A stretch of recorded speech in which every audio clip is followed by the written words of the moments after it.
خسنار کی تقدیر کا آغاز۔ پلیز ویڈیو کو آخر تک ضرور دیکھیں اور ہمارے چینل کو سبسکرائب ضرور کریں۔ خسنارہ ایک عظیم سلطنت کی شہزادی تھی۔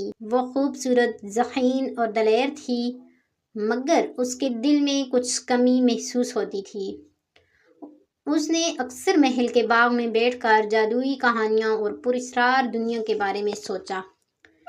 ایک دن جب وہ اپنے پسندیدہ درخت کے نیچے بیٹھ کر کتابیں پڑھ رہی تھی، ایک بوڑھی عورت آئی۔ اس کے ہاتھ میں ایک جادوئی پتھر تھا اور وہ خسنارہ کو دیکھ کر کہنے لگی، یہ پتھر تمہاری تقدیر کو بدلنے والی ہے۔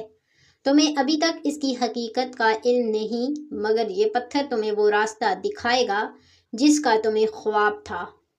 خسنارہ اس بات کو مذاق میں سمجھ کر نظر انداز کرنے لگی، مگر جب وہ عورت چلی گئی تو اس نے وہ پتھر اپنے پاس رکھ لیا۔ خسنارہ کی زندگی میں ایک دن ایک نیا کردار آیا، شہزادہ ظفر، جو ایک دوسری سلطنت کا وارث تھا، اپنے والد کی طرف سے ایک اہم مشن پر آیا۔ وہ خسنارہ سے ملا اور دونوں کے درمیان فوری طور پر ایک عجیب سا رشتہ بن گیا۔ شہزادہ ظفر نے خسنارہ سے کہا، اگر کبھی ضرورت پڑے تو وہ ہمیشہ اس کے ساتھ ہوگا۔ خسنارہ نے اس کی باتوں کو دل سے سنا اور دونوں ایک دوسرے کے قریب آنے لگے۔ ایک دن جب خسنارہ اور شہزادہ ظفر باغ میں چل رہے تھے، ایک پراسرار جن ظاہر ہوا۔ جن نے کہا، تم دونوں کی محبت کو آزمانا ہوگا، تمہیں 7 امتحانات سے گزرنا ہوگا۔ ان امتحانات میں تمہاری محبت، ہمت اور وفاداری کو آزمایا جائے گا۔ خسنارہ اور ظفر نے اس چیلنج کو قبول کیا۔ جن نے کہا کہ پہلا امتحان ایک جادوئی جنگل میں ہوگا، جہاں بدروحیں ان کا پیچھا کریں گی۔ یہ ایک مشکل امتحان ہوگا جس میں ان دونوں کو اپنی کمزوریوں کا سامنا کرنا ہوگا۔ خسنارہ اور ظفر نے جادوئی جنگل کا سفر شروع کیا۔ جنگل کی تاریکی میں بدروحیں چھپی ہوئی تھی اور ہر درخت سے خوفناک آوازیں آ رہی تھی۔ پہلا امتحان یہ تھا کہ انہیں اپنی سب سے بڑی کمزوری کا سامنا کرنا تھا۔ شہزادہ ظفر نے اپنی کمزوری کو تسلیم کیا اور اپنے اندر کی ہمت کو تلاش کیا۔ خسنارہ نے بھی اپنے خوف کا مقابلہ کیا اور اپنے اندر کی طاقت کو دریافت کیا۔ جنگل میں ان دونوں نے کئی مشکلات کا سامنا کیا، لیکن آخرکار انہوں نے جنگل کے وسط میں ایک دروازہ پایا جو اگلے امتحان کی طرف لے جا رہا تھا۔ جن نے انہیں ایک اور امتحان دیا۔ اس امتحان میں خسنارہ اور ظفر کو ایک دوسرے سے دور کر دیا گیا اور ان پر دباؤ ڈالا گیا کہ وہ ایک دوسرے سے وفاداری کا وعدہ کریں۔ خسنارہ نے جن کے سامنے اپنے دل کی سچائی رکھی اور شہزادہ ظفر نے بھی اپنے دل کی بات کہی۔ وہ ایک دوسرے سے جدا نہیں ہو سکتے۔ جن نے کہا، تم دونوں نے اپنی وفاداری کا امتحان پاس کر لیا ہے اور اب تمہاری محبت کو مزید تقویت ملے گی۔ ایک رات جن نے انہیں ایک آئینہ دکھایا جس میں ان کی محبت کی تصویر تھی۔ جن نے کہا، یہ آئینہ تمہیں تمہاری سب سے بڑی خوف دکھائے گا۔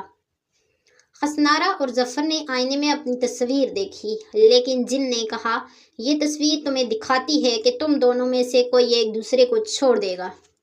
دونوں نے اس خوف کا مقابلہ کیا اور اپنے دلوں کی سچائی کو تسلیم کیا۔ ان کی محبت میں کوئی شک نہیں تھا۔ آئینے میں سچائی دکھائی گئی۔ خسنارہ اور ظفر کے درمیان ایک گہرا رشتہ تھا، لیکن اب انہیں اس بات کا پختہ یقین ہو گیا کہ اگر وہ اپنی محبت کو حقیقت بنانا چاہتے ہیں تو انہیں اپنے دل کی سچائی کو تسلیم کرنا ہوگا۔ دونوں نے ایک دوسرے سے وعدہ کیا کہ وہ ہمیشہ ایک دوسرے کے ساتھ رہیں گے۔ ایک دن خسنارہ نے اپنے پاس رکھے جادوئی پتھر کو دوبارہ دیکھا۔ اس پتھر کی حقیقت میں ایک طاقت تھی جو دونوں کی تقدیر کو بدل سکتی تھی۔ پتھر نے انہیں ایک آخری راستہ دکھایا جس پر چل کر وہ اپنی محبت کی تکمیل کر سکتے تھے۔ اس راستے پر ایک آخری آزمائش تھی۔ خسنارہ اور ظفر نے اس آخری راستے کا سفر شروع کیا۔ یہ راستہ ایک پہاڑ کی چوٹی کی طرف جاتا تھا جہاں ایک جادوئی درخت تھا۔ درخت کی جڑوں میں ایک جادوئی قوت چھپی ہوئی تھی جو دونوں کی محبت کو ابدی بنا سکتی تھی۔ تاہم اس درخت تک پہنچنے کے لیے دونوں کو اپنے دلوں کی سچائی کو ثابت کرنا تھا۔ آخری امتحان میں جن نے انہیں بتایا کہ اب انہیں اپنی سب سے بڑی قربانی دینی ہوگی۔ خسنارہ اور ظفر نے اپنے دل کی گہرائی سے ایک دوسرے کے لیے اپنی زندگی کو سب سے بڑی قربانی دینے کا فیصلہ کیا۔